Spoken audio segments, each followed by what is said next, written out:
So the best thing you can do for those children when it comes to being on the playground at recess is to teach them how to play by taking them out and playing with them, by saying, we're going to play a game today, this is what we're going to play, and here's how it looks, and we play with them. We teach them how to play.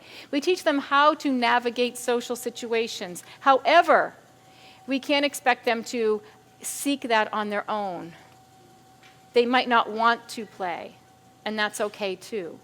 So if I have a child with autism who knows how to play, knows how to interact, and if they don't, and I'm working on it developmentally, that takes them a lot longer to learn. These kids will be a lot more developmentally delayed.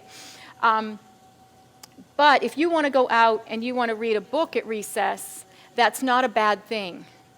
It's not a bad thing. I think we sometimes get into a lot of trouble with kids with autism by thinking that they should be out there playing with friends when it's the most uncomfortable thing that they can possibly do.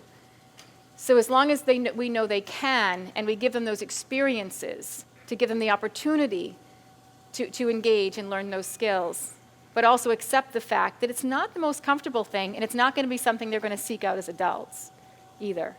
They're not going to seek out sports and teams and things like that. It's just not going to be in their comfort zone. Thanks for watching, and I hope you found this video helpful. If you did, make sure to like and subscribe so you never miss another video.